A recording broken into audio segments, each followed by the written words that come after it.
사장님, 오늘은 여기까지만 해요. 시어머니의 목소리였어요. 아니, 정확히는 시어머니가 흉내내는 누군가의 목소리. 40년 전 사라진 여자, 오키의 목소리. 그리고 이제 그 역할은 내 차례가 되었습니다. 이야기 시작 전 구독과 좋아요 부탁드려요. 감사합니다. 새벽 1시였습니다. 화장실을 가려고 일어났는데 복도 끝 시아버지 방에서 이상한 소리가 들려왔어요. 처음엔 TV 소리인 줄 알았습니다. 하지만 분명히 시아버지와 시어머니의 목소리였죠. 오키야. 시아버지의 나직한 목소리가 문틈으로 새어나왔습니다. 32년을 이 집에서 살았는데 시어머니 이름은 분명 순자였어요. 그런데 오키라니? 심장이 쿵 내려앉았습니다. 발걸음을 죽이고 복도를 지나가려는데 열려있는 문틈 사이로 보이는 광경에 숨이 멎을 뻔했습니다. 시어머니가 낯선 옷을 입고 계셨어요. 40년은 됐을 법한 올드한 원피스에 머리에는 검은 가발까지 쓰고 계셨죠. 사장님, 오늘은 여기까지만 해요. 시어머니의 목소리도 평소와 달랐습니다. 젊은 여자처럼 애교 섞인 톤이었어요. 마치 연극을 하는 것 같았죠. 아니, 정확히는 누군가를 흉내내고 있었습니다. 다리에 힘이 풀려 그 자리에 주저앉을 뻔했지만 간신히 몸을 지탱하고 화장실로 향했습니다. 거울에 비친 내 얼굴은 하얗게 질려 있었어요. 손이 덜덜 떨렸죠. 이게 대체 뭐야? 화장실 변기에 앉아 머리를 감쌌습니다. 방금 본 게 현실인지 꿈인지 구분이 안 됐어요. 시아버지는 75, 시어머니는 73. 이 나이에 이런 일이 있을 수 있나? 방으로 돌아와 이불을 뒤집어 쓰고 누웠지만 잠은 오지 않았습니다. 복도에서 발소리가 들렸어요. 시어머니가 방으로 돌아가시는 소리였죠. 슬리퍼 끄는 소리가 유난히 무겁게 들렸습니다. 다음 날 아침 식탁에 둘러앉은 가족들은 평소와 다름없었어요. 시아버지는 신문을 읽으시고 시어머니는 된장찌개를 끓이시고 남편은 출근 준비로 바빴죠. 어머니, 어제 잘 주무셨어요? 내가 조심스럽게 물었습니다. 시어머니는 아무렇지 않게 대답하셨어요. 응, 잘 잤지. 너는? 그 태연한 표정에 더욱 소름이 돋았습니다. 정말 아무 일도 없었던 걸까요? 아니면 나만 모르는 비밀이 있는 걸까요? 점심 무렵 시어머니가 외출하신 틈을 타 그분 방에 들어갔습니다. 화장대 서랍을 열자 낡은 명함 한 장이 눈에 들어왔어요. 오키다방이라고 적혀 있었죠. 뒤에는 누런 사진이 붙어 있었습니다. 젊은 여자가 찍혀 있었는데 어제 시어머니가 입으셨던 그 원피스를 입고 있었어요. 이 여자가 오키인가? 사진 속 여자는 시어머니와 닮은 구석이 하나도 없었습니다. 그런데 왜 시어머니는 이 여자 흉내를 내신 걸까요? 시아버지는 왜 시어머니를 오키라고 부르신 걸까요? 머릿속이 복잡해졌습니다. 32년 동안 한 지붕 아래 살면서도 전혀 몰랐던 비밀. 아니, 어쩌면 나만 몰랐을 수도 있겠죠. 남편도 알고 있는 걸까요? 시동생들도? 엄마, 뭐해? 갑자기 들린 딸의 목소리에 화들짝 놀랐습니다. 18살 수민이가 방문에 기대 서 있었어요. 아, 아니야. 할머니가 부탁하신 게 있어서. 거짓말이 술술 나왔습니다. 수민이는 의심스러운 눈초리로 나를 바라봤죠. 할머니 방에서 뭘 찾는데? 서랍까지 뒤지면서 그냥 약 찾아달라고 하셔서. 수민이가 한숨을 쉬며 돌아섰습니다. 나는 급하게 명함과 사진을 제자리에 놓고 방을 나왔어요. 가슴이 미친 듯이 뛰었죠. 저녁 시아버지가 거실에서 TV를 보시다가 깜빡 주무셨습니다. 잠꼬대가 들렸어요. 오키야, 보고 싶었어? 우리 약속 지킬게. 온몸에 소름이 돋았습니다. 시어머니는 부엌에서 설거지를 하고 계셨어요. 그 잠꼬대를 들으셨는지 잠시 손을 멈추셨다가 다시 그릇을 닦으셨죠. 이 집에는 분명 내가 모르는 비밀이 있었습니다. 40년 전 오키라는 여자와 시아버지 사이에 무슨 일이 있었던 걸까요? 그리고 시어머니는 왜 그 여자 흉내를 내시는 걸까요? 답을 찾고 싶었지만 동시에 알기가 두려웠습니다. 판도라의 상자를 연 것 같은 기분이었어요. 이미 늦었죠. 이제 모른 척할 수도 없었습니다. 그날 밤의 충격이 채 가시지 않은 다음 날 오전, 친구 미자에게서 전화가 왔습니다. 요양보호사 자격증을 같이 따던 동기였죠. 목소리가 무거웠어요. 영수가 세상에 돈으로 안 되는 게 있을까? 뜬금없는 질문에 당황했습니다. 커피잔을 내려놓고 창밖을 바라봤어요. 회색빛 하늘이 마음처럼 우울했죠. 왜 갑자기? 무슨 일 있어? 미자가 한숨을 내쉬었습니다. 수화기 너머로 들리는 그 한숨이 유난히 무겁게 느껴졌어요. 요양원에서 일하다 보니까 돈이면 다 되는 줄 아는 세상이 무서워. 자식들이 부모 버리는 것도 부모가 자식 원망하는 것도 결국 다 돈 때문이잖아. 그 말에 가슴이 철렁했습니다. 우리 집도 다르지 않았으니까요. 시아버지 방에서 본 그 기이한 광경도 어쩌면 돈과 무관하지 않을지도 모른다는 생각이 스쳤죠. 하지만 돈 없으면 존엄도 없잖아. 현실이 그래. 제가 답했습니다. 목소리가 떨리는 게 느껴졌어요. 미자는 잠시 침묵했다가 물었습니다. 너희 집은 괜찮아? 요즘 가족들이 뭔가 숨기는 것 같다고 했잖아. 심장이 쿵 내려앉았습니다. 어제 본 광경을 말해야 할까 망설여졌죠. 하지만 차마 입이 떨어지지 않았어요. 그냥 좀 이상해. 나중에 만나서 얘기할게. 전화를 끊고 나니 집안이 너무 조용했습니다. 시아버지는 방에서 주무시고 시어머니는 시장에 가셨어요. 거실 소파에 앉아 있는데 정우가 일찍 퇴근했습니다. 얼굴이 창백했어요. 여보, 회사가 정말 어려워져. 정우가 넥타이를 풀며 말했습니다. 손이 미세하게 떨리고 있었죠. 58 나이에 처음 보는 남편의 무력한 모습이었어요. 얼마나 심각한데? 이번 달도 겨우 막았어. 숫자를 듣는 순간 온몸의 피가 차갑게 식었습니다. 이 집 말고는 재산이라고는 없었죠. 58세에 취업이 가능할까? 정호의 말에 아무 대답도 할 수 없었습니다. 창밖으로 시선을 돌렸어요. 아파트 단지의 가로등이 하나둘 켜지기 시작했죠. 저녁 식사 시간 시아버지가 또 이상한 말씀을 하셨습니다. 오키가 오늘도 안 왔네. 약속했는데. 시어머니의 얼굴이 순간 굳어졌다가 억지로 미소를 지으셨어요. 아버님, 제가 순자예요. 오키는 옛날 사람이잖아요. 순자? 순자가 누구야? 난 오키만 알아. 시아버지의 눈빛이 흐릿했습니다. 요양보호사로 일하면서 숱하게 봤던 그 눈빛. 혈관성 치매 초기 증상이 분명했어요. 과거 기억은 생생한데 현재는 못 알아보시는 거죠. 오키만 찾으시는 건 그때 기억이 가장 강렬해서일 거야. 제가 시어머니께 조용히 말했습니다. 시어머니는 고개를 끄덕이셨어요. 눈가가 촉촉해지셨죠. 전문적 치료가 필요해요, 어머니. 병원에 모시고 가봐야. 돈이 얼마나 들까? 시어머니의 현실적인 질문에 말문이 막혔습니다. 치매 치료비, 요양원비. 생각만 해도 아찔했어요. 밤이 깊어가는데 잠이 오지 않았습니다. 새벽 2시 또다시 복도에서 발소리가 들렸습니다. 시어머니였어요. 시아버지 방으로 들어가시는 뼈마디 굵은 발소리. 이불을 머리끝까지 뒤집었었지만 귓가에 맴도는 소리는 지울 수 없었습니다. 오키야. 시아버지의 목소리가 문틈으로 새어나왔어요. 그리고 시어머니의 대답. 네, 여기 있어요. 그 순간 깨달았습니다. 시어머니도 나름의 방식으로 시아버지를 사랑하고 계신다는 걸. 자존심을 버리고 다른 여자 흉내를 내면서까지. 그게 사랑인지 동정인지 아니면 의무인지는 모르겠지만요. 하지만 이건 정상이 아니었습니다. 우리 가족에게 무슨 일이 일어나고 있는 걸까요? 그리고 나는 이 비밀의 소용돌이 속에서 무엇을 선택해야 할까요?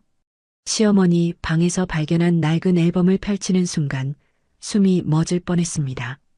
30년 전 시아버지의 모습이 그곳에 있었어요.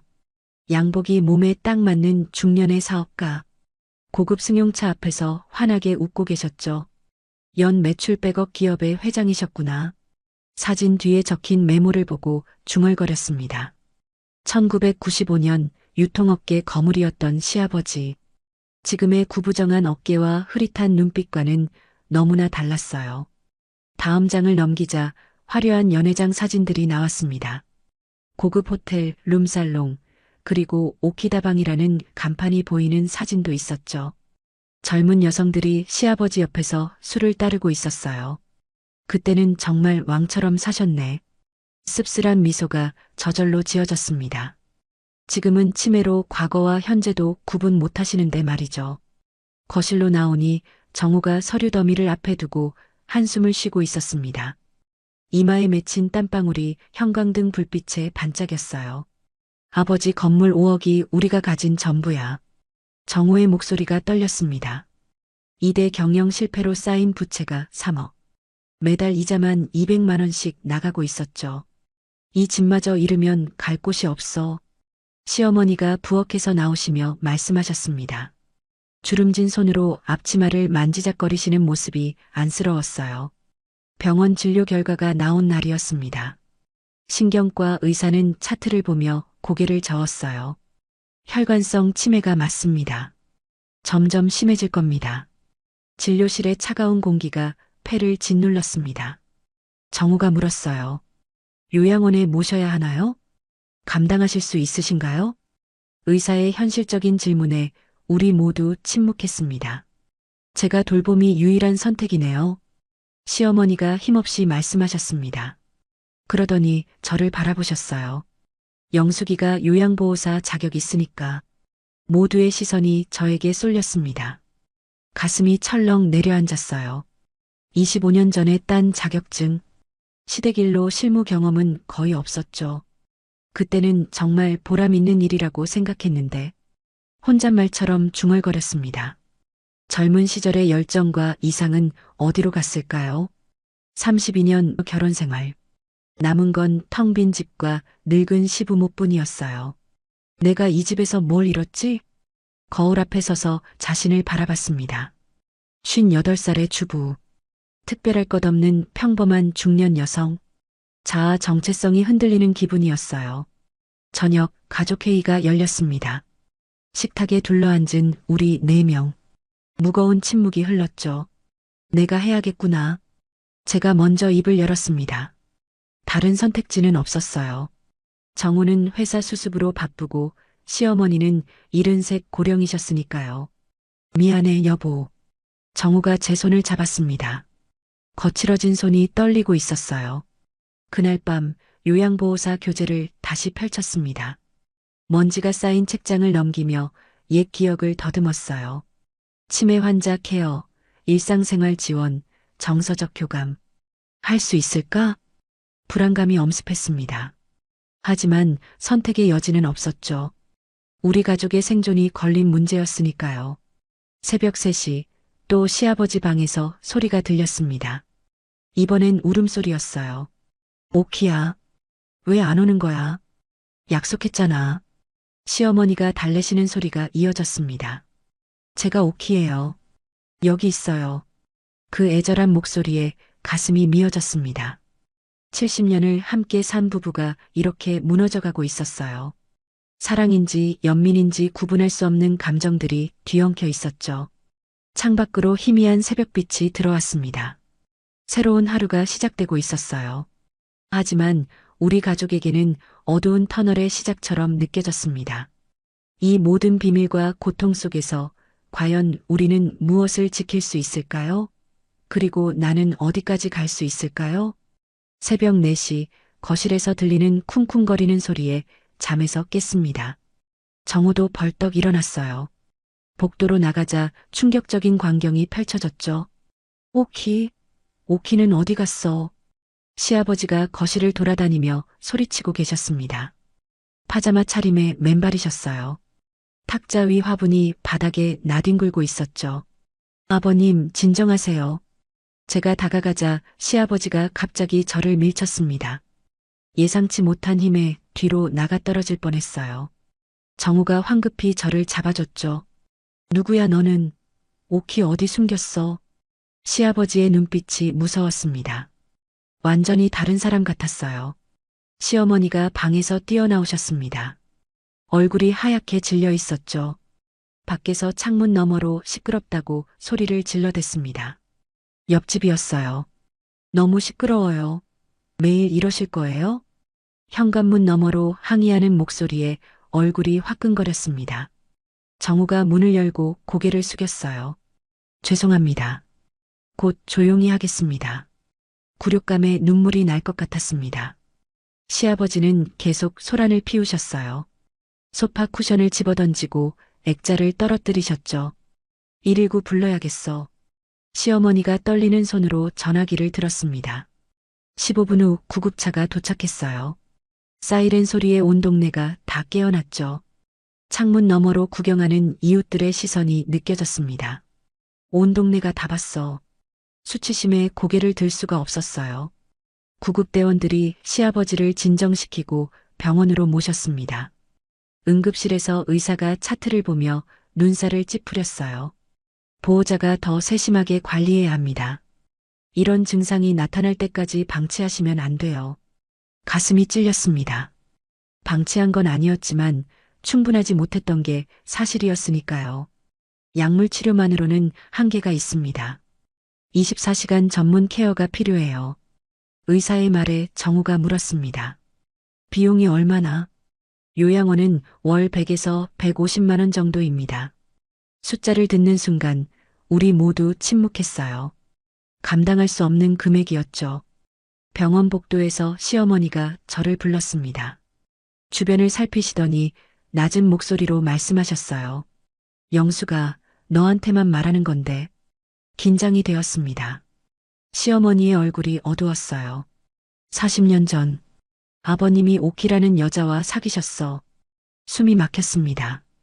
예상은 했지만 직접 듣니 충격이었죠. 나도 알고 있었어. 하지만 참았지. 애들 아빠니까. 시어머니의 눈가가 촉촉해졌습니다. 40년을 가슴에 묻고 산 비밀이었던 거예요. 오키는 다방 마담이었어. 아버님이 정말 사랑하셨지. 하지만 그 여자가 갑자기 사라졌어. 뒷이야기가 궁금했지만 시어머니는 더 이상 말씀하지 않으셨습니다. 한숨만 깊게 내쉬셨죠. 요즘 그 기억만 또렷해서 치매가 그렇다더라. 그럴 수 있겠네요. 제가 대답했습니다. 실제로 치매 환자들은 최근 기억은 잊어도 오래된 기억, 특히 감정적으로 강렬했던 기억은 생생히 간직한다고 배웠었죠. 집으로 돌아온 후 가족회의가 열렸습니다. 선택지는 많지 않았어요. 영숙이가 돌보는 수밖에 없어. 시어머니의 결론에 모두가 침묵했습니다. 다른 방법이 없었으니까요. 내가 해야겠구나. 각오를 다졌지만 불안했습니다. 오늘 같은 폭발적인 증상을 혼자 감당할 수 있을까요? 하지만 이런 증상으로는 제 전문성이 부족하다는 게 명백했습니다. 25년 전 자격증만으로는 역부족이었죠. 다른 방법은 정말 없을까? 정우가 스마트폰으로 이것저것 검색했지만 우리가 감당할 수 있는 대안은 없었습니다. 정부 지원도 까다로운 조건들로 가득했어요. 창밖은 어느새 밝아지고 있었습니다. 새벽의 소동이 꿈 같았지만 거실의 엉망진창인 모습이 현실을 일깨웠죠. 깨진 화분 조각들이 여기저기 흩어져 있었습니다. 이제 선택의 기로에 섰습니다. 시아버지를 직접 돌보든지 아니면 무엇을 할 수 있을까요? 막막함만 가득했습니다. 2주가 지났습니다. 지옥 같은 시간이었어요. 시아버지는 밤낮 가리지 않고 오키를 찾으셨습니다. 오키, 오키야, 어디 있어? 새벽 2시, 3시, 4시. 시간을 가리지 않고 울려 퍼지는 외침에 잠을 제대로 잘 수가 없었어요. 눈 밑에 다크서클이 무릎까지 내려온 것 같았죠. 언제까지 버틸 수 있을까? 거울을 보며 중얼거렸습니다. 일주일 만에 3kg이나 빠졌어요. 정신적 스트레스가 육체적 한계로 이어지고 있었죠. 처방받은 진정제도 소용없었습니다. 약을 먹이면 잠시 조용해지시다가 한두 시간 후면 다시 난리가 났어요. 전문 지식이 부족한 제 한계가 명확했습니다. 정말 미안해요. 곧 해결하겠습니다.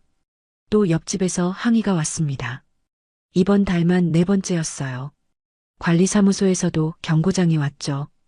더 이상 못 참겠다는 이웃들의 분노가 느껴졌습니다. 그날 오후 시어머니가 저를 조용히 불렀습니다. 평소와 달리 얼굴이 창백하셨어요. 방문을 닫으시더니 의자에 앉으라고 하셨죠. 영수가 마지막 부탁이 있어. 목소리가 떨리고 있었습니다. 불길한 예감이 들었어요. 오키인 척 해줄 수 있을까? 순간 귀를 의심했습니다. 제가 제대로 들은 게 맞나 싶었죠. 네, 그게 무슨, 아버님이 원하시는 건 그런 관계야. 알지? 시어머니의 말에 온몸이 얼어붙었습니다. 설마 그런 의미는 아니겠지 생각했는데 시어머니의 표정이 모든 걸 말해주고 있었어요. 말도 안 돼요. 어떻게 그런 걸? 의자에서 벌떡 일어났습니다. 다리가 후들거렸어요. 시어머니가 제 손을 잡았습니다. 차가운 손이었죠. 5억짜리 건물. 내 명의로 넘겨줄게. 숨이 막혔습니다. 5억. 그 숫자가 머릿속에서 빙빙 돌았어요. 평생 벌어도 못 만질 돈이었죠. 어머니, 그건 나도 알아. 미친 소리라는 거. 하지만 다른 방법이 없어. 시어머니의 눈에 눈물이 고였습니다. 70년을 함께 산 남편을 위해 며느리에게 이런 부탁을 하는 심정이 어떨까요? 그날 밤 정호가 서류 뭉치를 들고 들어왔습니다.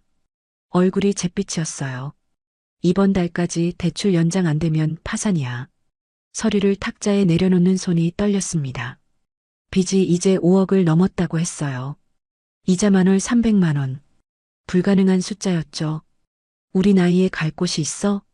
시어머니가 부엌에서 나오시며 말씀하셨습니다. 58, 60, 70셋, 75. 우리 네 식구 모두 이제 젊지 않았어요. 갑자기 현관문이 벌컥 열렸습니다. 시아버지가 맨발로 밖으로 나가려 하셨어요. 오키 만나러 가야 해. 제가 황급히 붙잡았지만 시아버지가 저를 밀치셨습니다. 그 순간 균형을 잃고 쓰러지셨어요. 쿵 하는 소리에 심장이 멎는 줄 알았죠. 아버님. 다행히 큰 부상은 없었지만 이마에 혹이 생겼습니다.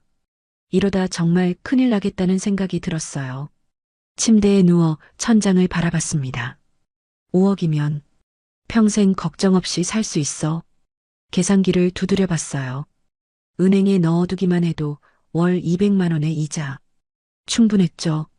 하지만 이건 아니야. 절대 안 돼. 양심이 소리쳤습니다. 시아버지를 속이는 것도 그런 역할을 하는 것도 있을 수 없는 일이었어요. 다른 방법은 정말 없을까? 혼잣말로 물었지만 대답은 없었습니다. 정부 지원은 까다로웠고 대출은 불가능했고 요양원은 비쌌어요. 막다른 골목이었죠.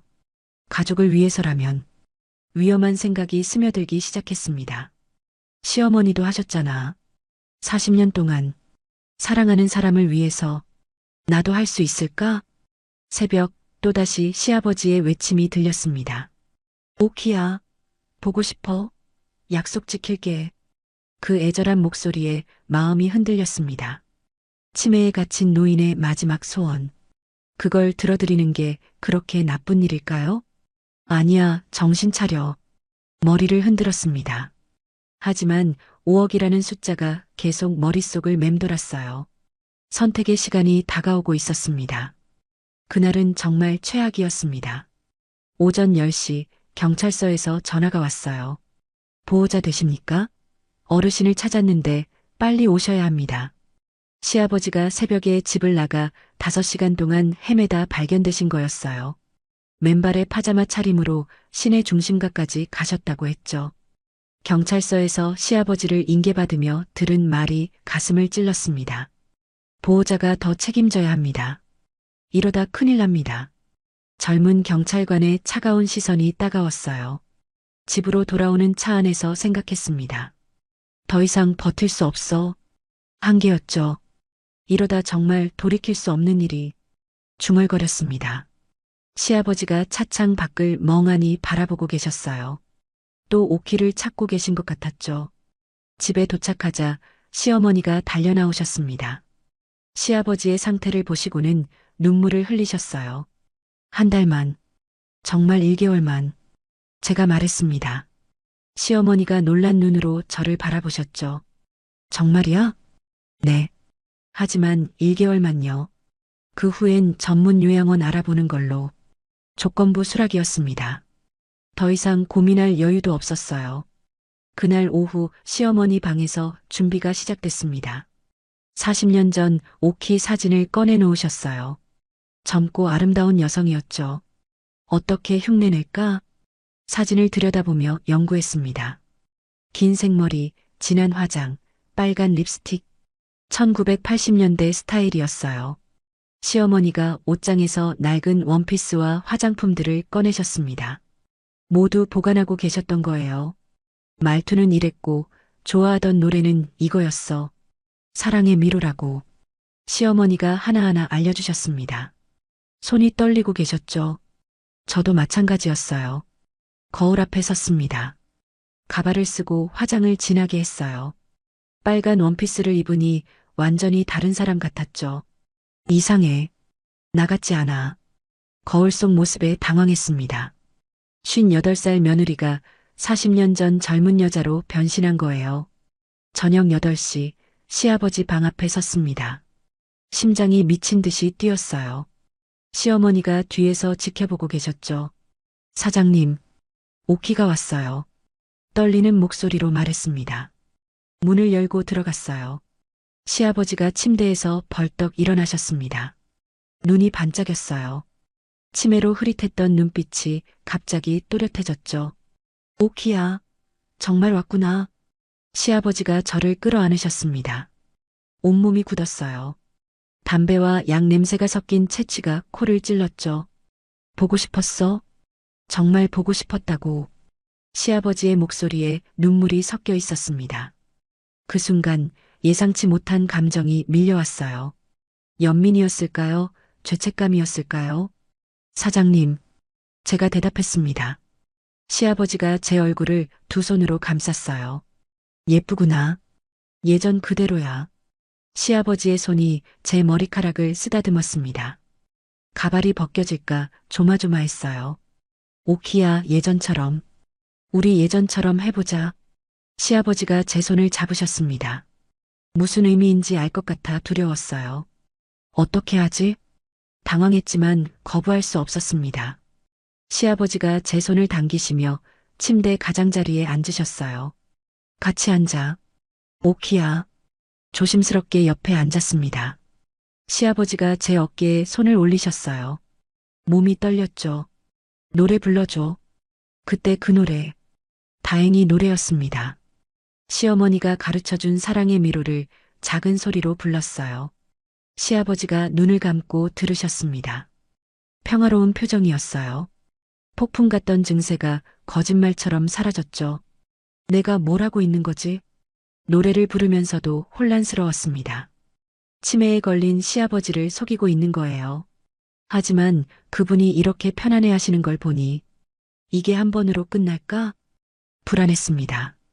시아버지가 매일 밤 오키를 찾으실 텐데 계속 이 역할을 해야 할까요? 5억. 현실적인 계산이 머릿속을 스쳤습니다. 1개월만 버티면 5억. 가족을 구할 수 있는 돈이었죠. 시아버지가 잠드셨습니다. 제 손을 꼭 잡은 채로요. 조심스럽게 손을 빼고 일어났어요. 방을 나오니 시어머니가 기다리고 계셨습니다. 아무 말 없이 서로를 바라봤어요. 우리 둘 다 선을 넘었다는 걸 알고 있었죠. 1개월이 지났습니다. 카페에서 미자를 만났어요. 오랜만에 외출이었죠. 커피 향이 코끝을 간지렸습니다. 영수가 요즘 뭔가 다르다. 미자가 저를 뚫어지게 바라봤습니다.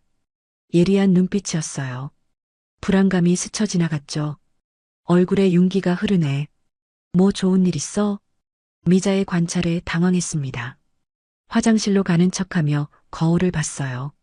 정말 얼굴이 달라 보였죠. 피부가 맑아진 것 같기도 하고 표정이 부드러워진 것 같기도 했습니다. 그래, 몰랐는데. 자리로 돌아와 대답했습니다. 미자가 의심스러운 눈빛으로 저를 바라봤어요. 시아버님 상태는 어때? 많이 좋아지셨어. 대답하면서 내심 뿌듯함을 느꼈습니다. 실제로 시아버지는 안정을 찾으셨으니까요. 물론 그 방법은 말할 수 없지만요. 어떻게 그렇게 빨리? 치매가 호전되기는 쉽지 않은데. 미자의 의아해하는 표정에 목이 메었습니다. 요양보호사 출신인 미자는 치매를 잘 알고 있었죠. 그냥 정성껏 돌봤더니 얼버무렸습니다. 커피잔을 만지작거리며 시선을 피했어요. 미자가 한숨을 쉬었습니다. 혼자 사니까 자유롭긴 하지만 외로워. 갑자기 화제를 바꾸는 미자. 57살에 이혼하고 혼자 사는 그녀의 솔직한 고백이었죠. 경제적으로는 빠듯해도 아무 눈치 안 보고 살아. 내 삶을 내가 결정해. 미자의 독립적인 모습이 부러웠습니다. 저는 평생 누군가의 며느리, 아내로만 살았으니까요. 나도 언젠가는 상상해봤습니다. 혼자만의 공간, 자유로운 시간. 하지만 곧 고개를 저었어요. 지금은 불가능해. 현실을 인식했습니다.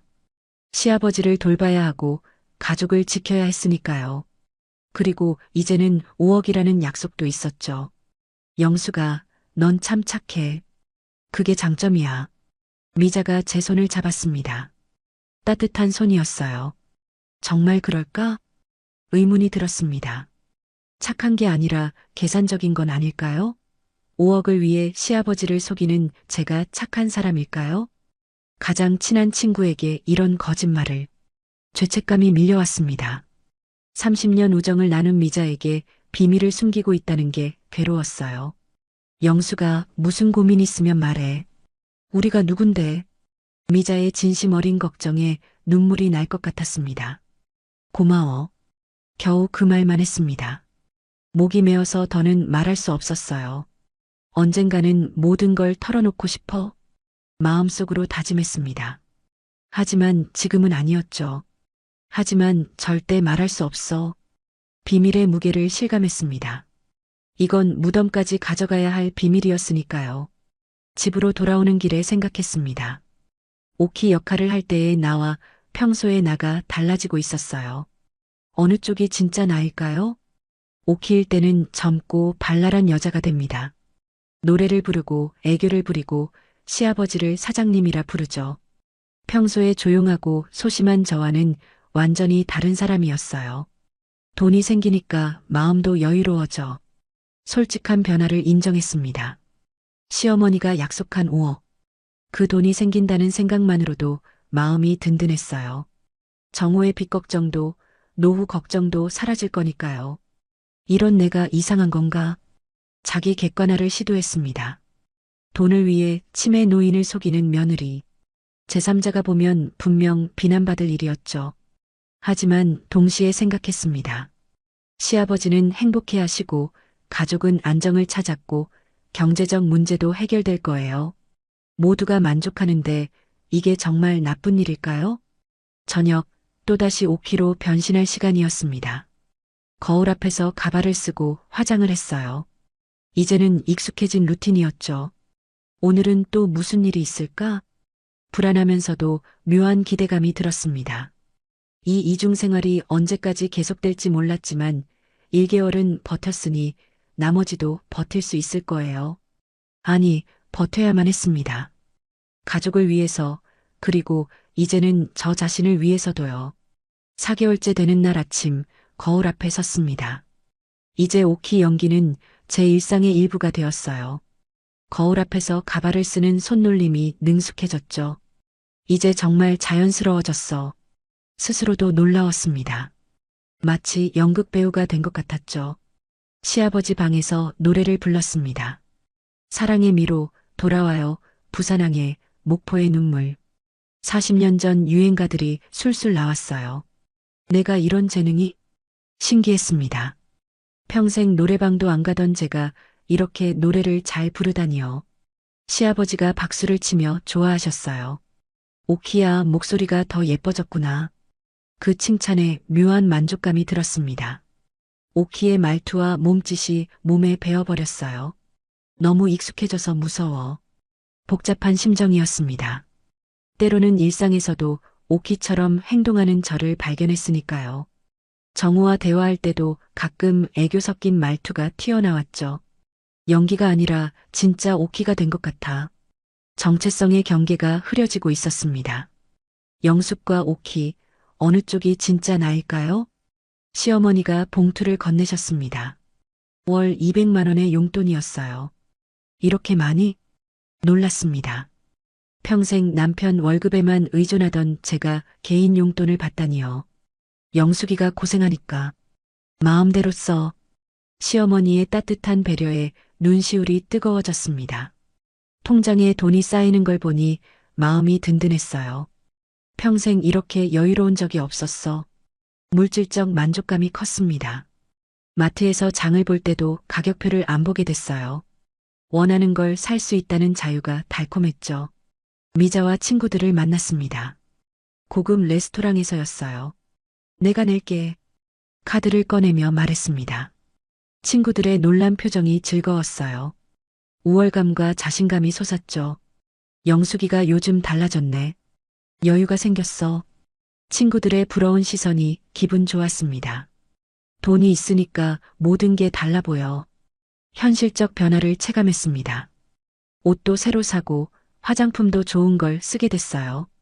거울에 비친 제 모습이 젊어 보였죠. 집안 분위기도 완전히 바뀌었습니다. 시아버지는 더 이상 소란을 피우지 않으셨어요. 정말 달라지셨어. 뿌듯했습니다. 제 역할이 이렇게 중요하다는 게 자랑스러웠죠. 영숙이 덕분에 집안이 평화로워졌어. 시어머니가 감사 인사를 하셨습니다. 처음으로 진정한 가족 구성원이 된 기분이었어요. 정우도 달라졌습니다.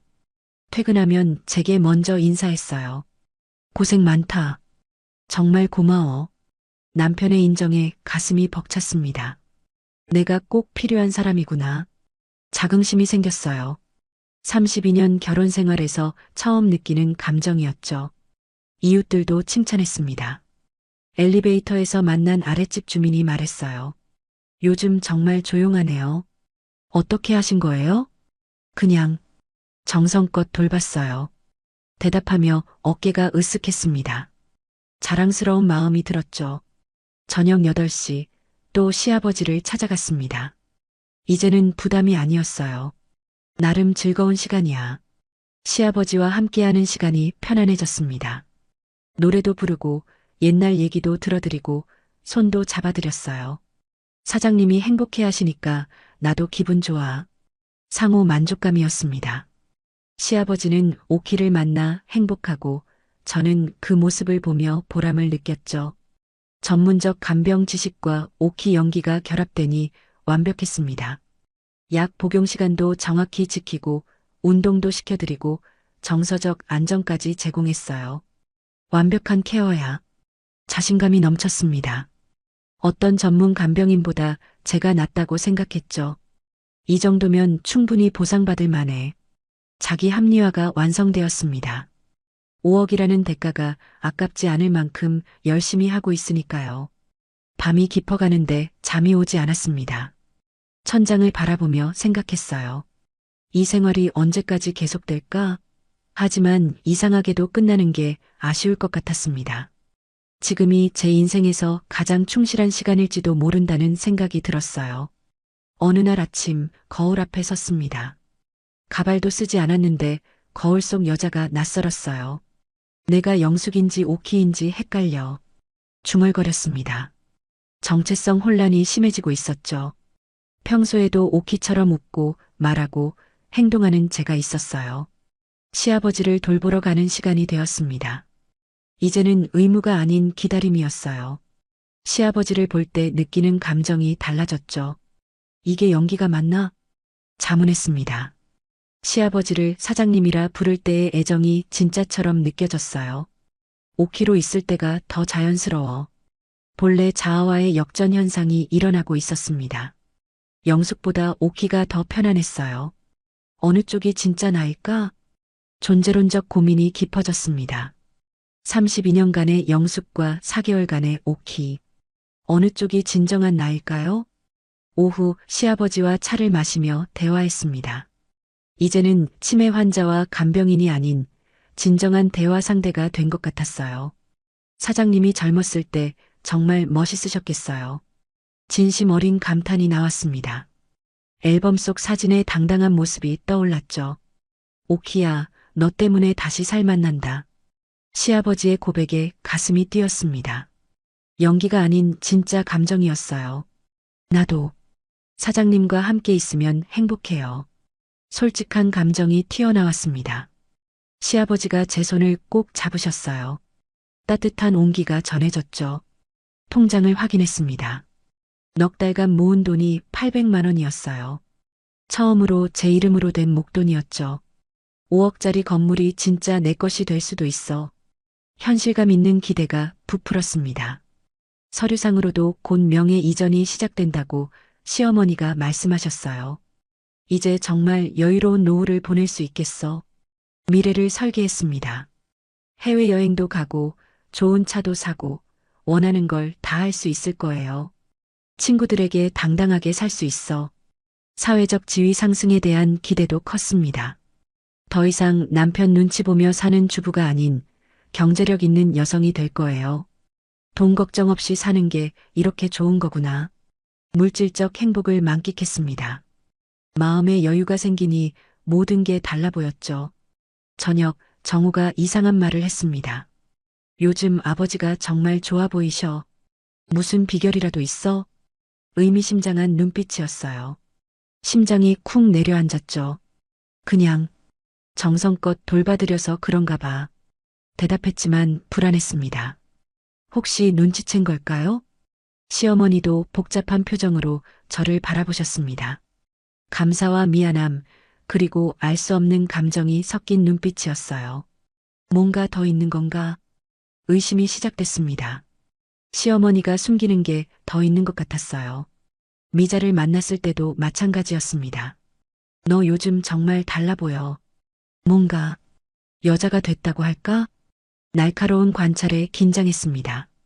미자의 눈빛이 예사롭지 않았어요. 혹시 들킬까봐 조심스러워졌습니다. 하지만 동시에 체념도 들었어요. 이미 늦었어. 너무 깊이 빠져버렸습니다. 오키 역할에서 빠져나올 수 없을 만큼요. 밤 침대에 누워 천장을 바라봤습니다. 넉 달.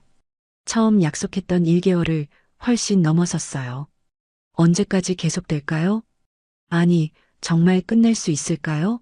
시아버지도 저도 이 관계에 중독된 것 같았습니다. 서로가 서로를 필요로 하는 기묘한 공생 관계였어요. 이게 사랑일까, 거래일까? 답을 찾을 수 없었습니다. 어쩌면 둘 다일지도 모르죠. 사랑과 거래, 진실과 거짓, 영숙과 오키. 모든 경계가 무너지고 있었습니다. 새벽 시아버지가 부르는 소리에 잠에서 깼습니다. 오키야. 이제는 그 부름이 자연스러웠어요. 마치 정말 제 이름인 것처럼요. 5개월째 되는 어느 저녁 정우가 거실에서 저를 기다리고 있었습니다. 표정이 심상치 않았어요. 영수가 아버지와 정확히 뭐라는 거야? 직접적이고 날카로운 질문이었습니다. 심장이 쿵 내려앉았죠. 커피잔을 들던 손이 떨렸어요. 요즘 아버지가 너만 찾으시는데 다른 사람은 아예 안 알아보시고. 정우의 추궁이 이어졌습니다. 목이 바싹 말랐어요. 제가 잘 돌봐드려서 그런가 봐요. 요양보호사 자격도 있고. 변명이 궁색하게 들렸습니다. 정우의 의심스러운 눈빛이 저를 꿰뚫어 봤어요. 설마 알고 있는 건 아니겠지? 불안이 엄습했습니다. 정우가 또 물었어요. 혹시 이상한 일은 없지? 무슨 말이야?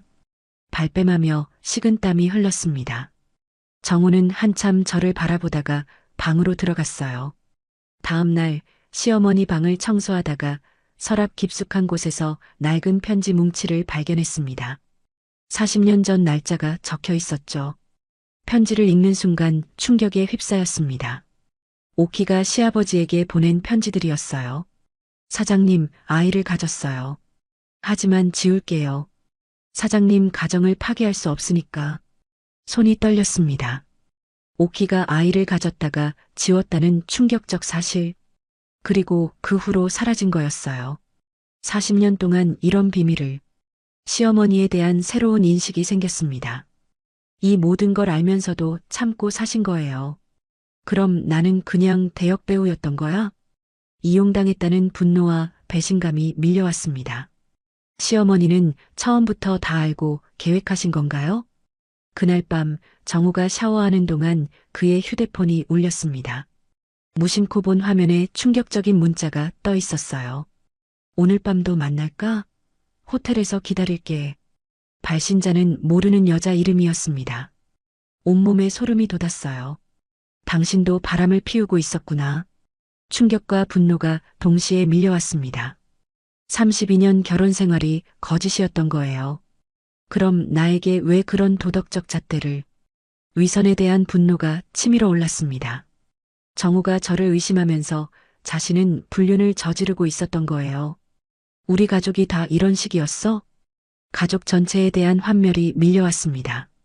시아버지의 과거, 시어머니의 인내, 정호의 불륜, 그리고 저의 거짓 연기. 모두가 비밀을 갖고 있었어요. 마트에 갔을 때 동네 아주머니들이 수군거렸습니다. 요즘 영숙 씨 화장이 진해졌네. 립스틱도 빨갛고. 시아버님과 너무 가까이 지내는 거 아니야? 좀 이상해 보여. 직접적인 견제가 시작됐습니다. 얼굴이 화끈거렸어요. 급하게 물건만 사고 나왔죠. 미자를 만났을 때도 마찬가지였습니다. 영수가 혹시 무슨 일 있어? 요즘 너무 이상해. 예리한 직감이었습니다. 미자의 걱정 어린 눈빛이 부담스러웠어요. 모든 사람이 의심하고 있어. 조여오는 사회적 감시망을 체감했습니다. 더 이상 숨길 수 없을 것 같았어요. 밤이 되어 시아버지를 찾아갔습니다. 평소처럼 오키 역할을 했지만 마음이 무거웠어요. 오키야, 오늘은 왜 이렇게 슬퍼 보이니? 시아버지가 제 얼굴을 살피셨습니다. 그 순간 눈물이 났어요. 아무것도 아니에요, 사장님. 대답했지만 목소리가 떨렸습니다. 모든 게 무너져 내리는 것 같았어요. 새벽 침대에 누워 천장을 바라봤습니다. 5개월. 처음 1개월 약속이 이렇게 길어질 줄 몰랐어요. 그물망이 점점 조여오고 있었습니다. 비밀은 영원히 숨길 수 없다는 걸 알고 있었어요. 곧 모든 게 폭발할 것 같은 예감이 들었죠. 하지만 이미 너무 깊이 들어와 버렸습니다. 빠져나갈 수도 계속할 수도 없는 진퇴양난이었어요. 6개월째 되는 날 아침, 시아버지 방에서 평소와 다른 기운이 느껴졌습니다. 문을 열고 들어가자 시아버지가 창가에 서 계셨어요. 뒷모습이 곧았습니다. 영수가. 돌아보시며 부르는 목소리가 완전히 달랐어요. 맑고 정상적인 목소리였죠. 치매에 흐려졌던 눈빛이 아닌 또렷한 눈동자가 저를 바라봤습니다. 내가 너에게 뭘 한 거지? 시아버지의 질문에 온몸이 얼어붙었습니다. 기억하고 계신 거예요. 6개월간의 모든 일들을. 정말 미안하다. 정신이 없었구나. 시아버지의 눈에서 눈물이 흘렀습니다. 주름진 손으로 얼굴을 가리시며 흐느끼셨어요. 아버님, 말을 잇지 못했습니다. 무슨 말을 해야 할지, 어떤 표정을 지어야 할지 몰랐어요. 당황과 수치심, 죄책감이 한꺼번에 밀려왔죠. 하지만 10분도 채 지나지 않아 시아버지의 눈빛이 다시 흐려졌습니다. 오키야, 어디 갔었어? 다시 과거로 돌아가신 거예요. 방금 전에 맑은 의식은 사라지고 또다시 치매의 안개 속으로 빠져드셨죠. 아까 그게 진짜 아버님이었는데 안타까움과 죄책감이 동시에 밀려왔습니다. 정신이 돌아오신 순간 제가 며느리가 아닌 오키 역할을 하고 있었다는 걸 아셨을 거예요. 정신 차린 아버님 앞에서 어떻게. 수치심에 고개를 들 수 없었습니다. 바닥에 주저앉고 싶었어요. 내가 정말 며느리가 맞나? 존재 자체에 대한 근본적 의문이 들었습니다. 6개월간 오키를 연기한 저는 대체 누구인 걸까요? 방을 나와 화장실로 달려갔습니다. 세면대를 붙잡고 거울을 봤어요. 낯선 얼굴이 저를 바라보고 있었죠. 내가 6개월 동안 뭘 한 거지? 자신의 모든 행동을 되돌아보며 경악했습니다. 가발을 쓰고 화장을 하고 노래를 부르고 손을 잡고 돈 때문에 이런 짓을 했다니. 자기 혐오와 구역질이 동시에 올라왔습니다. 화장실 변기 앞에 무릎을 꿇었어요. 나는 정말 오키가 되어버린 거야? 정체성이 완전히 상실된 기분이었습니다. 영숙도 오키도 아닌 그 어디에도 속하지 못하는 존재가 된 것 같았어요. 회복할 수 없을 것 같아 절망의 나락으로 떨어지는 기분이었습니다. 6개월의 시간은 저를 완전히 다른 사람으로 만들어버렸어요. 거실로 나오니 정우가 서류를 들고 있었습니다. 이혼 서류였어요. 내가 다 알고 있어. 당신도 알지? 내 불륜. 정우의 담담한 고백에 숨이 막혔습니다. 우리 가족이 다 거짓말쟁이였어. 모든 구성원에 대한 환멸이 밀려왔습니다. 시아버지의 과거 불륜, 시어머니의 은폐, 정호의 현재 불륜, 그리고 저의 거짓 연기. 32년간 내가 뭘 위해 살았지? 결혼 생활 전체에 대한 회의가 들었습니다. 사랑도 없이 그저 의무로만 채워진 32년이었어요. 나만 바보였던 거야. 혼자만 진심이었다는 허탈감이 밀려왔습니다. 모두가 자신의 비밀을 갖고 살면서 저만 순진하게 믿고 있었던 거예요. 시어머니가 부엌에서 나오셨습니다. 표정이 어두웠어요. 영수가 이제 그만하자. 충분히 했어. 그만하자는 말이 무겁게 다가왔습니다. 하지만 이제 와서 어떻게 그만둘 수 있을까요? 이런 가족과 더 살 수 있을까? 미래에 대한 절망이 밀려왔습니다. 모든 게 거짓으로 쌓아 올린 성이었어요. 이제 그 성이 무너지고 있었죠. 창밖을 바라봤습니다. 6개월 전 그날과 똑같은 회색빛 하늘이었어요.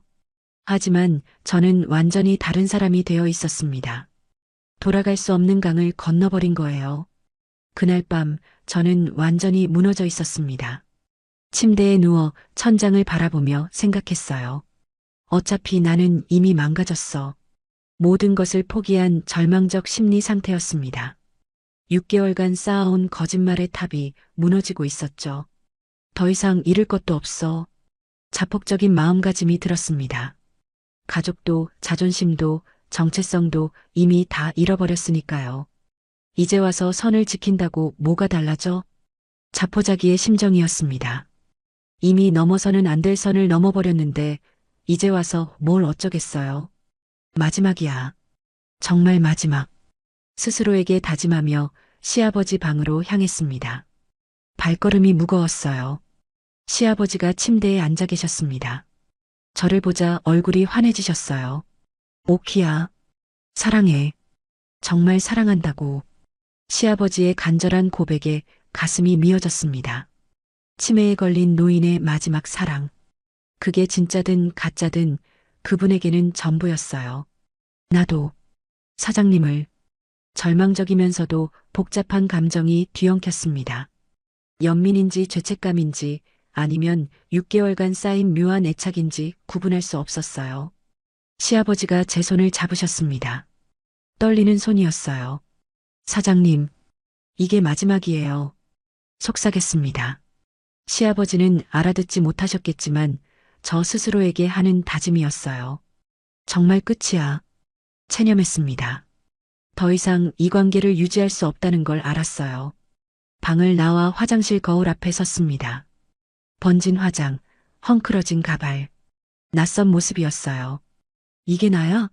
오키야? 구분이 불가능한 혼란이 밀려왔습니다. 58년을 살았는데 지금 거울에 비친 사람이 누군지 모르겠어요. 58년을 살았는데 나는 누구지? 존재론적 절망이 깊어졌습니다. 영숙으로서의 삶도 오키로서의 연기도 모두 의미를 잃어버렸어요. 영숙도 오키도 아닌 그냥 아무것도 아닌 존재. 자아 소멸감이 밀려왔습니다. 텅 빈 껍데기가 된 기분이었죠. 내가 누구인지도 모르겠어. 완전한 정체성 상실 상태였습니다. 거울을 피해 거실로 나왔어요. 통장을 확인했습니다. 6개월간 모은 돈이 900만 원이었어요. 하지만 이혼하면 5억을 포기하면 정말 길거리에 현실적 공포가 엄습했습니다. 58살에 기술도 없고 경력도 없는 제가 어떻게 살아갈까요? 하지만 이미 모든 걸 잃었어. 도덕적 파산 상태였습니다.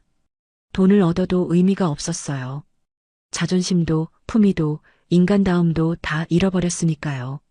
인간이 어디까지 추락할 수 있는 거지? 자기 경멸이 극에 달했습니다.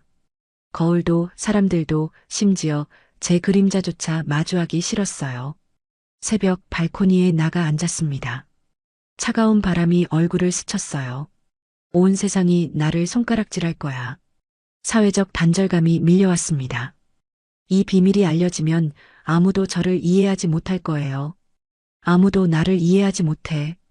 절대적 외로움이 가슴을 짓눌렀습니다. 미자에게도 정호에게도 그 누구에게도 말할 수 없는 비밀이었어요. 회복 불가능해. 돌이킬 수 없어. 희망이 완전히 소멸했습니다. 6개월의 시간은 저를 완전히 다른 사람으로 만들어버렸어요. 정말 끝이야. 모든 게 끝났어. 최종적으로 포기했습니다. 하지만 이상하게도 그 포기 속에서 작은 깨달음이 싹트고 있었어요. 바닥을 쳤으니 이제 올라갈 일만 남았다는 아침 해가 떠오르고 있었습니다. 새로운 날이었지만 저에게는 가장 어두운 밤이었어요. 그날 아침 미자가 집으로 찾아왔습니다. 얼굴이 상기되어 있었어요. 걱정이 가득한 눈빛이었죠. 영수가 더 이상 혼자 견디지 마. 미자의 간절하고 절실한 호소였습니다. 손을 꼭 잡으며 말을 이어갔어요. 무슨 일이든 털어놓아. 난 내 편이야. 진정한 우정의 힘이 느껴졌습니다. 30년을 함께한 친구의 따뜻함에 눈물이 날 것 같았어요. 넌 돈보다 훨씬 소중한 사람이야. 미자의 말에 가슴이 뭉클했습니다. 정말 그런가? 흔들리는 마음이었어요. 6개월 동안 돈만 생각하며 살았는데 제가 정말 소중한 존재일까요? 자존감을 되찾아. 그게 진짜 너야. 미자의 조언에 멍해졌습니다. 자존감이 뭐였지? 자문했어요. 너무 오랫동안 잃어버려서 기억조차 희미했죠. 미자가 떠난 후 서랍에서 오래된 서류철을 꺼냈습니다. 17년 전에 딴 요양보호사 자격증이 들어있었어요. 먼지를 털어내며 들여다봤죠. 그때는 정말 의미 있었는데 순수했던 시절이 떠올랐습니다. 첫 실습 때의 긴장감, 환자를 돌보며 느꼈던 보람이 생생했어요. 돈이 아니라 사명감으로 일했었지. 진정한 동기와 가치를 기억했습니다. 그때는 월급이 얼마인지보다 환자의 미소가 더 중요했어요. 환자분들이 고맙다고 하실 때가 가장 행복했어. 진짜 보람이 무엇이었는지 떠올랐습니다. 할머니 한 분이 제 손을 잡고 우시던 날 그 따뜻함이 아직도 손끝에 남아 있었어요. 그게 진짜 내 모습이었어. 본래 자아에 대한 그리움과 확신이 들었습니다. 영숙도 오키도 아닌 사명감 있는 요양보호사. 그게 진짜 저였어요. 저녁 TV를 켰습니다. 우연히 치매 환자 가족 다큐멘터리가 방송되고 있었어요. 화면 속 가족들이 환자를 돌보는 모습이 나왔죠. 저분들은 진짜 사랑이구나. 깨달음이 왔습니다. 아들이 치매에 걸린 어머니를 씻기면서 웃고 있었어요. 힘들지만 행복해 보였죠. 돈 때문이 아니라 가족에 대한 사랑으로 진정한 돌봄의 의미를 이해했습니다. 제가 놓치고 있던 가장 중요한 것이었어요. 나는 거래를 했던 거야, 사랑이 아니라. 자신의 행동에 대한 명확한 판단이 섰습니다. 6개월간 저는 시아버지를 속였고 돈을 위해 연기했어요. 사랑이 아니었죠. 아직 늦지 않았어. 바꿀 수 있어. 희망의 빛이 보였습니다. 다큐 속 가족처럼 진정한 마음으로 돌봄을 시작할 수 있을 거예요. 밤이 깊어가는데 잠이 오지 않았습니다. 하지만 이번엔 절망 때문이 아니었어요. 새로운 결심이 가슴속에서 끓어오르고 있었죠. 이제라도 바로잡자. 변화에 대한 확고한 의지가 생겼습니다. 더는 거짓으로 살고 싶지 않았어요. 5억이 뭐야? 내 자존심이 더 소중해. 가치관이 명확해졌습니다. 돈으로 살 수 없는 것들이 있다는 걸 깨달았어요. 자존감, 품위, 진정성. 그것들이 진짜 재산이었죠. 진짜 나로 살고 싶어. 자아 회복에 대한 간절한 바람이 솟구쳤습니다. 영숙으로서, 요양보호사로서, 한 인간으로서 당당하게 살고 싶었어요. 용기를 내자. 이제 시작이야. 새로운 출발에 대한 각오를 다졌습니다. 쉽지 않을 거예요. 시어머니께 진실을 말하고 시아버지를 올바르게 돌보고 정우와도 솔직해져야 했죠. 창밖을 봤습니다. 동이 트고 있었어요. 어제의 어두운 밤과는 달리 오늘은 희망의 아침이었습니다. 일어나서 거울 앞에 섰습니다. 가발을 벗고 진한 화장을 지웠어요. 거울 속에 58살 영숙이 있었습니다. 지치고 상처받았지만 여전히 살아있는 여자였어요. 다시 시작하자. 거울 속 자신에게 말했습니다. 이번엔 제대로 진짜 나로서 살아가겠다고 다짐했어요.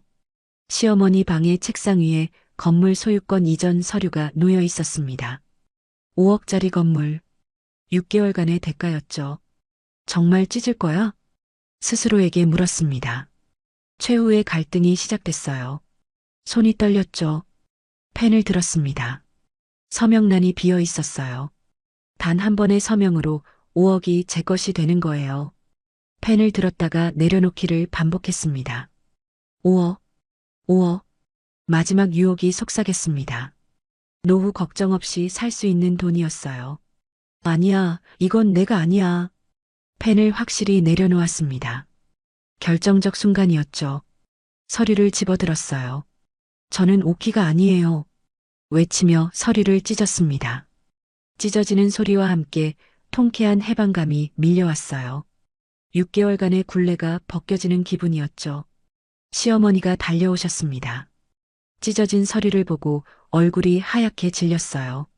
조영숙이에요. 58년을 살아온 조영숙. 제 이름을 당당히 외쳤습니다. 더 이상 오키가 아닌 영숙으로서 서 있었어요. 미쳤구나. 시어머니가 소리치셨습니다. 네, 정신 차렸어요. 맞서는 용기가 생겼습니다. 시어머니를 똑바로 바라봤어요. 32년간 거짓말로 사셨잖아요. 시아버지의 불륜도 정호의 외도도 다 알면서 침묵하셨죠. 진실을 추궁했습니다. 시어머니가 입을 다물었어요. 이제 그만해요. 모든 게 끝났어요. 단호한 마침표를 찍었습니다. 더 이상 이 집의 거짓에 동참하지 않겠다는 선언이었죠. 정우가 거실에 있었습니다. 이혼 서류를 앞에 두고 앉아 있었어요. 우리 모두 잘못했어. 서로의 잘못을 인정하는 성숙한 대화가 시작됐습니다. 정우가 고개를 숙였어요. 나도 회사 일로. 미안해. 뒤늦은 사과였지만 진심이 느껴졌습니다. 32년 고마웠지만 이제는 안녕. 원망 없이 담담하게 작별했습니다. 미움도 후회도 없었어요. 각자 자신의 길을 가자. 서로를 위한 마지막 배려였습니다. 정우가 고개를 끄덕였어요. 시아버지 방으로 갔습니다. 마지막 인사를 하기 위해서였죠. 아버님, 정말 죄송했어요. 진심 어린 사과와 참회였습니다. 시아버지가 저를 바라보셨어요. 오키야, 가지마. 여전히 착각하고 계셨습니다. 가슴이 아팠어요. 행복하세요. 마지막 인사를 했습니다. 시아버지의 손을 잡았다가 놓았어요. 진짜 며느리로서 존경했어요. 진심 어린 고백이었습니다. 한때 유통업계의 거물이었던 시아버지. 그분의 인생도 나름 의미가 있었겠죠. 이제야 자유로워져 방을 나서며 느꼈습니다. 복잡하지만 확실한 해방감이었어요. 짐을 쌌습니다. 32년의 기억들이 담긴 물건들. 하나하나 정리하며 과거와 작별했어요. 무거웠지만 이제 가벼워져. 물질은 잃었지만 마음은 홀가분했습니다. 5억도 이 집도 필요 없었어요. 진짜 제가 필요했죠. 캐리어를 끌고 현관으로 나갔습니다. 가족들이 지켜보고 있었어요. 아무도 말리지 않았죠. 어디로 가든 내가 선택하는 길이야. 미래에 대한 희망과 각오가 생겼습니다. 58살의 새 출발. 늦었지만 불가능하지 않았어요. 문을 열었습니다. 밖은 환했어요. 햇살이 얼굴을 비췄죠. 진짜 나로 살 거야. 문을 나서며 다짐했습니다. 조영숙으로서, 요양보호사로서, 한 인간으로서 당당하게 살아갈 거예요. 뒤돌아보지 않고 걸었습니다. 발걸음이 가벼웠어요. 6개월간의 무거운 비밀을 내려놓으니 온 세상이 달라 보였죠. 미자에게 전화했습니다. 나 이제 자유야. 진짜 나로 돌아왔어. 미자의 환호성이 들렸습니다. 친구의 축하가 따뜻했어요. 새로운 삶이 시작되고 있었습니다. 3년 후 2025년 봄 치매 가족 상담센터의 상담실에서 한 가족과 마주 앉아 있었습니다. 61살이 된 저는 이제 전문 상담사로 일하고 있었어요. 창밖으로 벚꽃이 흩날리는 게 보였죠. 제 경험이 조금이라도 도움되길 바래요. 따뜻한 목소리로 말했습니다. 상담받는 가족의 눈에 눈물이 고여 있었어요. 치매에 걸린 아버지를 돌보며 힘들어하는 딸이었죠. 때로는 모든 걸 잃어야 진짜 자신을 찾게 돼요. 저도 그랬거든요. 인생의 철학적 조언을 전했습니다. 제 이야기를 간접적으로 들려주며 희망을 심어줬어요. 구체적인 과거는 말하지 않았지만 경험에서 우러나온 조언이었죠. 선생님 덕분에 희망이 생겼어요. 정말 감사합니다. 가족들의 감사 인사에 가슴이 뭉클했습니다. 이런 순간이 제게 진정한 보람을 주었어요. 이게 내가 진짜 하고 싶었던 일이었어. 상담실 문을 닫으며 생각했습니다. 소명의식과 만족감이 가슴 가득 차올랐죠. 퇴근 후 작은 원룸으로 돌아왔습니다. 25평 아파트에서 10평 원룸으로 옮긴 지 3년. 공간은 좁아졌지만 마음은 넓어졌어요. 돈은 빠듯하지만 마음은 이렇게 평화로울 수가. 통장 잔고를 확인했습니다. 월급에서 월세와 생활비를 빼면 거의 남지 않았어요. 하지만 불안하지 않았죠. 5억을 포기한 건 전혀 후회 안 해. 자신의 선택에 대한 확신이 있었습니다. 그 돈으로 샀을 물질적 풍요보다 지금의 마음의 평화가 더 소중했어요. 진짜 자유가 이런 거구나. 경제적 여유보다 정신적 자유의 소중함을 매일 실감했습니다. 누구의 눈치도 보지 않고 거짓말도 하지 않고 온전히 나로 사는 삶이었죠. 가난해도 당당하게 살 수 있어. 자존감이 완전히 회복됐습니다. 돈이 없어도 스스로를 존중하고 사랑할 수 있다는 걸 알게 됐어요. 상담센터에서 동료들과 저녁을 먹었습니다. 작은 식당이었지만 분위기는 따뜻했어요. 오늘도 수고하셨어요, 영숙 선생님. 진심 어린 인사가 오갔습니다. 서로를 진정으로 아끼는 관계였죠. 이런 게 진짜 가족 같은 느낌이야. 직장에서의 진정한 소속감을 느꼈습니다. 32년간 시댁에서 느끼지 못했던 따뜻함이었어요. 미자와 만났습니다. 이제는 일주일에 한 번씩 꼭 만나는 사이가 됐어요. 그때 내가 깨우쳐줘서 정말 고마워. 진심으로 감사했습니다. 미자가 없었다면 아직도 그 늪에서 헤어나오지 못했을 거예요. 나를 진심으로 아껴주는 사람들이 있구나. 진정한 관계에 대한 감사함이 밀려왔습니다. 돈으로 살 수 없는 귀중한 인연들이었죠. 어느 날 우연히 옛 이웃을 만났습니다. 그녀가 조심스럽게 소식을 전했어요. 시아버님은 작년에 요양원에서 평화롭게 돌아가셨다고 들었어요. 소식을 듣고 잠시 멈춰섰습니다. 복잡한 감정이 교차했지만 진심으로 명복을 빌었어요. 그분도 나름의 인생을 사셨으니까요. 정호는 파산 후 혼자 힘들게 살고 있다던데. 안타까웠지만 담담했습니다. 자업자득이야. 선을 그었습니다. 각자의 선택에는 책임이 따르는 법이니까요. 시어머니도 우울증으로 고생하신다니. 동정은 했지만 죄책감은 없었습니다. 내 잘못은 아니야. 명확한 선긋기였습니다. 더 이상 다른 사람의 짐을 대신 지지 않기로 했어요. 각자 자신의 선택에 대한 대가를 치르는 거야. 인생에 대한 성숙한 통찰이 생겼습니다. 원망도 미움도 없었어요. 그저 각자의 길을 가는 거였죠. 상담센터 사무실에서 동료들과 미래를 논의했습니다. 테이블 위에는 확장 계획서가 펼쳐져 있었어요. 상담센터를 더 확장해서 많은 가족들을 도와야지. 사회적 기여에 대한 의지가 확고했습니다. 제 경험이 더 많은 사람들에게 도움이 되길 바랐어요. 내 경험을 책으로 써서 더 많은 사람들과 나누고 싶어 메시지 전파 계획을 세웠습니다. 물론 구체적인 사실은 각색하겠지만 교훈은 전달하고 싶었어요.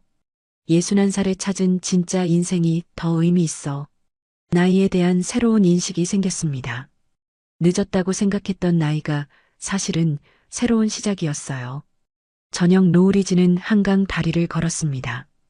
붉은 하늘이 아름다웠어요. 강물은 유유히 흐르고 있었죠. 돈으로 살 수 없는 게 바로 자존감이야. 마지막 철학적 깨달음이었습니다. 5억이 있었다면 물질적으로는 풍요로웠겠지만 평생 죄책감과 수치심에 시달렸을 거예요. 다리 난간에 기대어 서서 미소 지었습니다.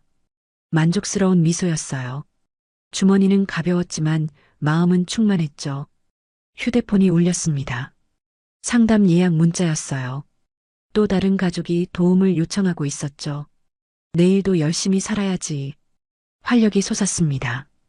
61살의 나이에도 할 일이 있고 필요한 사람이 되었다는 게 감사했어요. 집으로 돌아가는 길, 벚꽃잎이 어깨에 내려앉았습니다. 가볍게 털어내며 걸었어요. 과거도 이렇게 가볍게 털어냈듯이 원룸 현관문을 열었습니다. 작지만 아늑한 공간이었어요. 혼자지만 외롭지 않았죠. 이게 내 인생이야. 진짜 내 인생. 거울을 봤습니다. 61살의 조영숙이 서 있었어요. 주름은 늘었지만 눈빛은 맑았죠. 3년 전보다 훨씬 젊어 보였습니다. 창밖으로 별이 반짝였습니다. 도시의 불빛 속에서도 몇 개의 별은 보였어요. 작지만 확실한 빛이었죠. 모든 선택에는 대가가 있어. 하지만 자존감을 지킨 선택은 절대 후회하지 않아. 일기장을 펼쳤습니다. 오늘의 상담 내용을 정리하며 하루를 마무리했어요. 내일은 또 누군가의 아픔을 들어주고 희망을 전할 거예요. 진정한 행복이 무엇인지 이제야 알게 됐습니다. 그것은 돈도 명예도 인정도 아니었어요. 자기 자신으로 당당하게 사는 것. 그게 진짜 행복이었죠. 황혼의 깊이 있는 이야기들을 계속 보시려면 구독과 알림 설정으로 함께 해주시고 좋아요로 응원해 주세요.